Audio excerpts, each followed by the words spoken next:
신명기 20장. 당신들이 적군과 싸우려고 나가서 당신들보다 많은 적군이 말과 병거를 타고 오는 것을 보더라도 그들을 두려워하지 마십시오. 이집트 땅에서 당신들을 인도하여 주신 주 당신들의 하나님이 당신들과 함께 계십니다. 당신들이 싸움터에 나가기 전에 제사장을 불러서 군인들에게 격려의 말을 하게 하여야 합니다. 제사장은 군인들을 다음과 같이 격려하십시오. 이스라엘아, 들어라. 오늘 너희가 너희의 대적과 싸우러 나갈 때에 마음에 겁내지 말며 무서워하지 말며 당황하지 말며 그들 앞에서 떨지 말아라. 주 너희의 하나님은 너희와 함께 싸움터에 나가서 너희의 대적을 치시고 너희에게 승리를 주시는 분이시다. 그 다음에 장교들은 군인들에게 다음과 같이 지시하십시오. 너희 가운데 집을 짓고 준공식을 하지 못한 사람이 있으면 누구든지 집으로 돌아가거라. 그가 전사함으로써 다른 사람이 준공식을 하는 일이 없도록 하여라. 또 포도원을 만들어 놓고 아직 그 열매를 맛보지 못한 사람이 있으면 그런 사람도 누구든지 집으로 돌아가거라. 그가 전사함으로써 다른 사람이 그 열매를 맛보는 일이 없도록 하여라. 또 너희 가운데 여자와 약혼하고 아직 결혼하지 못한 사람이 있으면 그런 사람도 집으로 돌아가거라. 그가 전사함으로써 다른 사람이 그 여자와 결혼하는 일이 없도록 하여라. 장교들은 군인들에게 또 이렇게 지시하십시오. 전쟁이 두려워서 겁이 나면 누구든지 집으로 돌아가거라. 그런 사람이 있으면 다른 형제의 사기만 떨어진다. 장교들이 군인들에게 이런 지시를 다 끝마치면 군인들 위에 지휘자를 임명하십시오. 당신들이 어떤 성읍에 가까이 가서 공격할 때에는 먼저 그 성읍에 평화를 청하십시오. 만일 그 성읍 백성이 평화 제의를 받아들이고 당신들에게 성문을 열거든 그 성 안에 있는 백성을 당신들의 노비로 삼고 당신들을 섬기게 하십시오. 그들이 당신들의 평화 제의를 거부하고 싸우러 나오거든 당신들은 그 성읍을 포위하고 공격하십시오. 주 당신들의 하나님이 그 성읍을 당신들의 손에 넘겨주셨으니 거기에 있는 남자는 모두 칼로 쳐서 죽이십시오. 여자들과 아이들과 가축과 그 밖에 성 안에 있는 모든 것은 전리품으로 가져도 됩니다. 당신들이 당신들의 대적에게서 빼앗은 것은 주 당신들의 하나님이 당신들에게 주신 것이니 당신들의 마음대로 먹고 쓸 수가 있습니다. 당신들의 주변 민족들의 성읍에 딸리지 아니한 당신들로부터 먼 거리에 있는 성읍들에도 이렇게 하여야 합니다. 그러나 주 당신들의 하나님이 당신들에게 유산으로 주신 땅에 있는 성읍을 점령하였을 때에는 숨 쉬는 것은 하나도 살려두면 안 됩니다. 곧 헷사람과 아모리 사람과 가나안 사람과 브리스 사람과 히위 사람과 여부스 사람은 주 당신들의 하나님이 당신들에게 명하신 대로 전멸시켜야 합니다. 그렇지 않으면 그들의 신을 섬기는 온갖 역겨운 일을 당신들에게 가르쳐서 당신들이 주 당신들의 하나님께 죄를 짓게 할 것입니다. 당신들이 한 성읍을 점령하려고 둘러싸서 공격하는데 오랜 기간이 걸리더라도 거기에 있는 과일 나무를 도끼로 마구 찍어서는 안 됩니다. 과일은 따서 먹도록 하십시오. 그러나 나무를 찍어버리지는 마십시오. 들에 있는 나무가 원수라도 된단 말입니까? 어찌 그 나무들을 포위하겠습니까? 다만 먹을 열매를 맺지 못하는 나무는 당신들이 알고 있으니 그런 나무는 찍어도 좋습니다.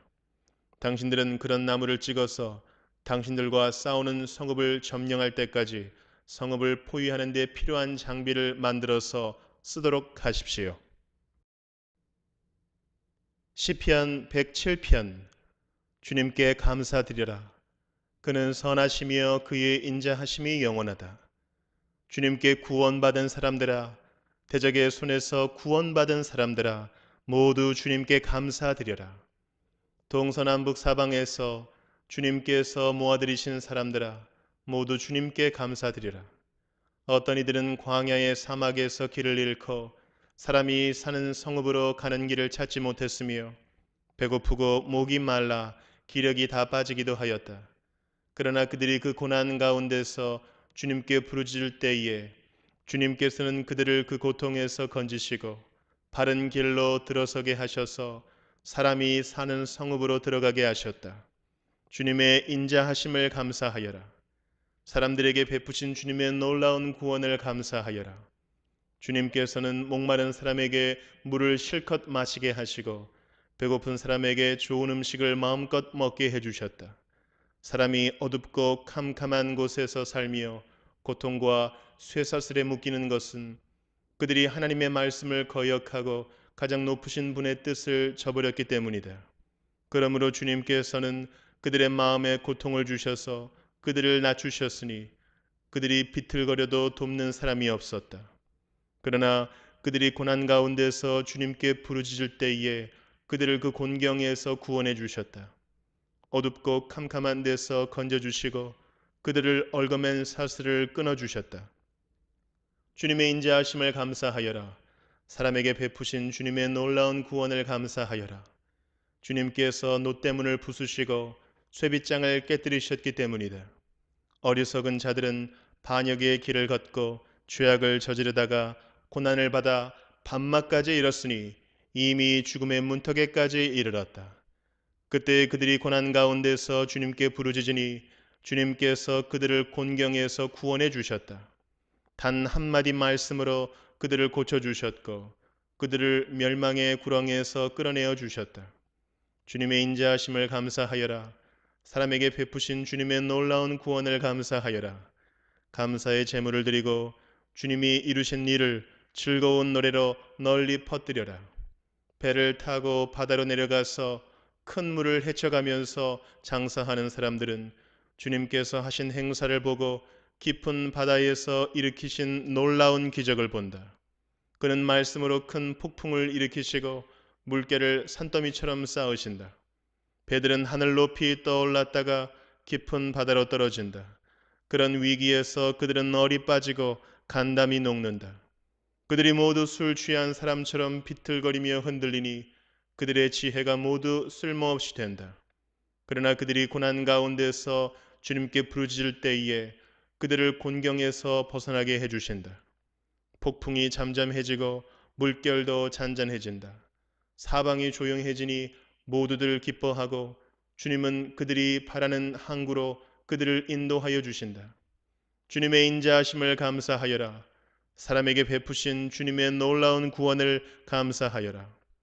백성이 모인 가운데서 그분을 기려라. 장로들이 모인 곳에서 그분을 찬양하여라. 주님께서는 강들을 사막으로 만드시며 물이 솟는 샘들을 마른 땅이 되게 하시며 그곳에서 사는 사람들의 죄악 때문에 옥토를 소금밭이 되게 하신다. 그러나 주님께서는 사막을 연못으로 만드시며 마른 땅을 물이 솟는 샘으로 만드시고 굶주린 사람들로 거기에 살게 하시어 그들이 거기에다 사람 사는 성읍을 세우게 하시고 밭에 씨를 뿌리며 포도원을 일구어서 풍성한 소출을 거두게 하시며 또 그들에게 복을 주시어 그들이 크게 번성하게 하시고 가축이 줄어들지 않게 하신다. 그들이 억압과 고난과 걱정 근심 때문에 수가 줄어들고 비천해질 때에 주님께서는 높은 자들에게 능력을 부으시고 그들을 길없는 황무지에서 헤매게 하셨지만 가난한 사람은 그 고달픔에서 벗어나게 해주시고 그 가족을 양떼처럼 번성하게 하셨다.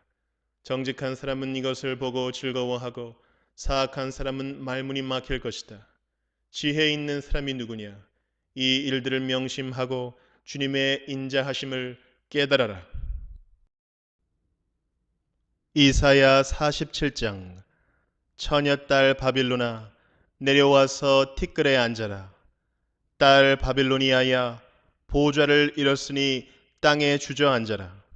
너의 몸매가 유연하고 맵시가 있다고들 하였지만 이제는 아무도 그런 말을 하지 않을 것이다.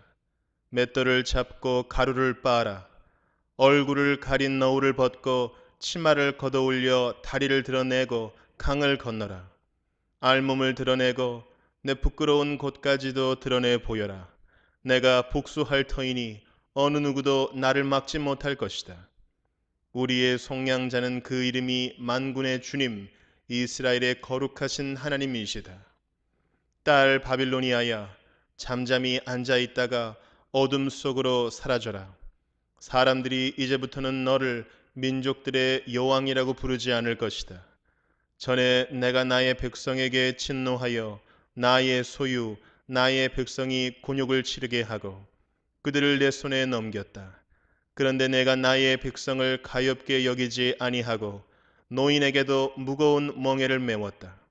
너는 언제까지나 내가 여왕으로 군림할 것이라고 믿고 이런 일들을 내 마음에 두지도 않았으며 이후에 일어날 일은 생각조차 하지 않았다. 그러나 방탕한 여인아, 이제 너는 이 말을 들어보아라. 내가 평안히 앉아서 마음속으로 이르기를 나보다 더 높은 이가 없다. 나는 과부가 되지 않을 것이며 자식을 잃는 일도 없을 것이다. 하였지만 자식을 잃고 과부가 되는 이 두 가지 일이 한날에 갑자기 닥쳐올 것이다. 너희의 주술이 아무리 능하고 너희의 마술의 힘이 아무리 세다 하여도 이 일이 너에게 반드시 닥친다. 내가 악한 일에 자신만만하여 아무도 나를 감시하지 않는다 하였다. 너의 지혜와 너의 지식이 너를 잘못된 길로 들어서게 하였고 너의 마음속으로 나보다 더 높은 이가 없다고 생각하게 하였다. 불행이 너에게 닥쳐와도 너의 점술이 그것을 막지 못할 것이며 너에게 재난이 덮쳐도 내가 거기에서 벗어나지 못할 것이다. 내가 생각하지도 못한 파멸이 순식간에 너에게 이를 것이다. 자, 내가 젊어서부터 부리던 마술과 여러 가지 주술을 가지고 버티어 보아라. 혹시 그것들이 너에게 도움이 될지도 모르고 아니면 너의 대적들이 그것을 보고 너를 두려워할지도 모르지 않느냐. 너는 오히려 너의 많은 좋은 자들 때문에 지쳤다. 자, 하늘을 살핀다는 자들, 별을 보고서 점친다는 자들, 매달 초 하루마다 너에게 닥쳐올 일을 알려준다는 자들, 그들을 일으켜서 너를 구원하라고 하여라. 보아라, 그들은 건불같이 되어서 불에 타고 말 것이다. 그 불은 빵이나 굽는 숯불이 아니고 손이나 따뜻하게 하는 화롯불도 아니다. 그 불은 너무나도 뜨거워서 그들 스스로를 그 불에서 구하여내지 못할 것이다. 바로 내가 애써서 공들였던 자들이 너에게 이렇게 되며 내가 젊었을 때부터 너와 거래하던 자들도 각자 뿔뿔이 도망칠 것이니 너를 구원할 자가 없을 것이다. 요한계시록 17장. 대접 7개를 가진 그 7천사 가운데 하나가 와서 나에게 이리로 오너라. 큰 바다 물 위에 앉은 큰 창녀가 받을 심판을 보여주겠다. 세상의 왕들이 그 여자와 더불어 음행을 하였고 땅에 사는 사람들이 그 여자의 음행에 포도주에 취하였다 하고 말하였습니다. 그리고 그 천사는 성령으로 나를 휩싸서 빈 들로 데리고 갔습니다. 나는 한 여자가 빨간 짐승을 타고 앉아 있는 것을 보았는데 그 짐승은 하나님을 모독하는 이름들로 가득하였고 머리 7과 뿔 10개가 달려 있었습니다. 이 여자는 자주색과 빨간색 옷을 입고 금과 보석과 진주로 꾸미고 손에는 금 잔을 들고 있었는데 그 속에는 가증한 것들과 자기 음행에 더러운 것들이 가득하였습니다. 그리고 이마에는 땅의 음녀들과 가증한 것들의 어미 큰 바빌론이라는 비밀의 이름이 적혀 있었습니다. 그리고 나는 그 여자가 성도들의 피와 예수의 증인들의 피에 취하여 있는 것을 보았습니다. 내가 그 여자를 보고 크게 놀라니 그때의 천사가 나에게 말하였습니다. 왜 놀랐느냐? 나는 이 여자의 비밀과 이 여자를 태우고 다니는 머리 7과 뿔 10이 달린 그 짐승의 비밀을 너에게 말하여 주겠다. 내가 본 그 짐승은 전에는 있었지만 지금은 없으며 장차 아비소스에서 올라와서 나중에는 멸망하여 버릴 자다. 그리고 땅 위에 사는 사람들 가운데 창세 때로부터 생명책에 이름이 적혀 있지 않은 사람들은 그 짐승을 보고 놀랄 것이다. 그것은 그 짐승이 전에는 있었다가 지금은 없으나 장차 다시 나타날 것이기 때문이다. 여기에 지혜를 가진 마음이 필요하다. 머리 일곱은 그 여자가 타고 앉은 일곱 산이요 또한 일곱 왕이다. 그 가운데서 다섯은 이미 망하고 하나는 있고 또 다른 하나는 아직 나타나지 않았다. 그것이 나타날지라도 잠깐밖에 머물지 못할 것이다. 또 전에 있다가 지금은 없는 그 짐승은 여덟 번째인데 그것은 그 일곱 가운데 속한 것으로서 마침내 멸망하여 버릴 자다. 내가 본 열뿔은 열 왕이다. 그들은 아직 나라를 차지하지 못하였지만 그 짐승과 함께 한동안 왕권을 차지할 것이다. 그들은 한 마음이 되어서 그들의 능력과 권세를 그 짐승에게 내줄 것이다. 그들이 어린 양에게 싸움을 걸 터인데 어린 양이 그들을 이길 것이다. 그것은 어린 양이 만주의 주요 만왕의 왕이기 때문이며 어린 양과 함께 있는 사람들이 부르심을 받고 택하심을 받은 신실한 사람들이기 때문이다. 전사가 또 나에게 말하였습니다. 내가 본 물, 곧 그 창녀가 앉아 있는 물은 백성들과 무리들과 민족들과 언어들이다. 그리고 내가 본 그 열뿔과 그 짐승은 그 창녀를 미워해서 비참하게 만들고 벌거벗은 꼴로 만들 것이다. 그들은 그 창녀의 살을 삼키고 그 여자를 불에 태울 것이다. 그것은 하나님께서 당신의 말씀을 이루실 때까지 당신의 뜻을 행하려는 마음을 그들에게 주셔서 그들이 한 마음이 되어 그들의 나라를 그 짐승에게 주게 하셨기 때문이다. 내가 본 그 여자는 세상의 임금들을 다스리는 통치권을 가진 큰 도시를 가리킨다.